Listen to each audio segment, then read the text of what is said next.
Here's a follow-up video to the previous video that I did concerning toxic family members and social media. And I'm only bringing this content to you from my own experience. So, going back to 2023, in preparation for my facial film surgery, I had posted some things on social media because I was excited. And I had received a couple of phone calls from a couple of relatives. And it was wild because they had called to let me know that there was some talk about some Facebook posts concerning my facial feminization surgery. And I let my aunt know, I know I posted it. Okay, it's public knowledge at this point. So I don't care that people are talking about it. Like, why are you calling me? And I told the relative, yo, if you're gonna call me with a mess about my social media, I prefer that you don't call me at all. Like, call me to see how I'm really doing instead of using my social media and fake concern to contact me.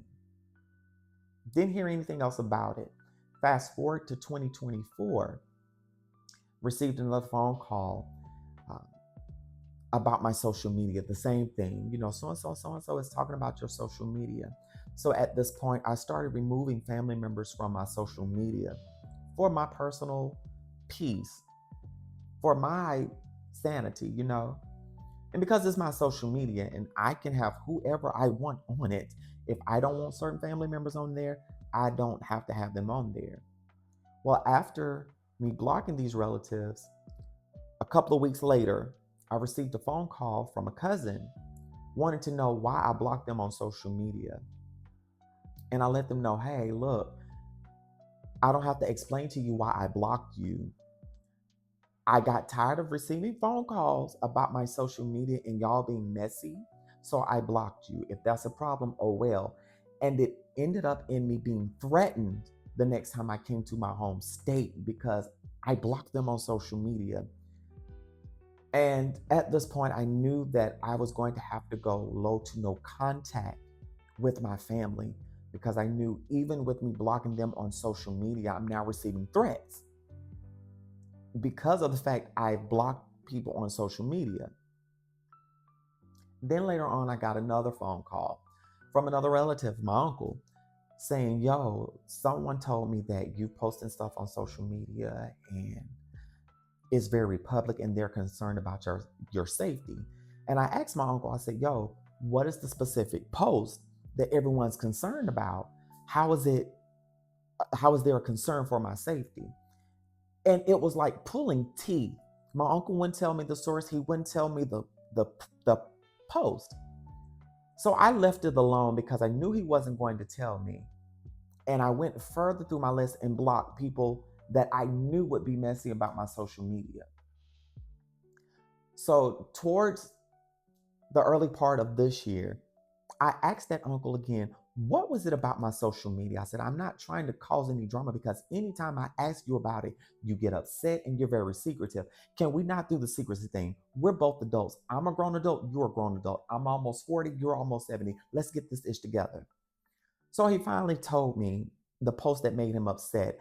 And it was a post concerning intimacy.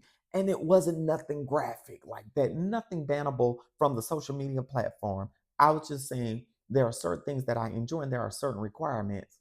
Nothing too graphic, very PG 13. And my uncle goes off on a tangent. I said, hold up, let me remind you that is my social media. I'm an adult. And if you don't like my social media, you have to keep in mind that I am grown. I'm an adult. You can unfriend yourself, you can unfollow me, but you are not about to dictate to me what I can and cannot post on social media because I'm not a child anymore. And instead of respecting that boundary, my uncle tried to reinforce his dominance. And I said, no, until you can respect my adulthood and until you can respect me as a human being, don't call me. I don't want to hear from you. And of course, on my birthday, I heard from that relative again, and I had to finally put them in check and I finally blocked them. And part of me didn't want to have to block them because that's still family. I still wanted that connection. But I realized this connection is not serving me because, in a simple matter, you cannot respect my boundaries. And this is also coming on top of other layers of other things that have transpired with these family members over time. If your family is always causing problems with your social media, just block them. And you will have to go low to no contact with them. Situations may be different, but if any time your social media, especially if you're not posting anything harmful, you're not causing family drama, you're just living your life, not causing harm, doing your thing, then there's no reason why your social media should be an issue. Toxic family members will create drama just to have something to talk about and just to attempt to paint you as the villain because you've denied them access, you moved on, and they no longer have that ability to try to poke the bear. I don't understand toxic family members. Maybe somebody can help us understand them. Y'all live, love, and be free, but remember, block them toxic family members.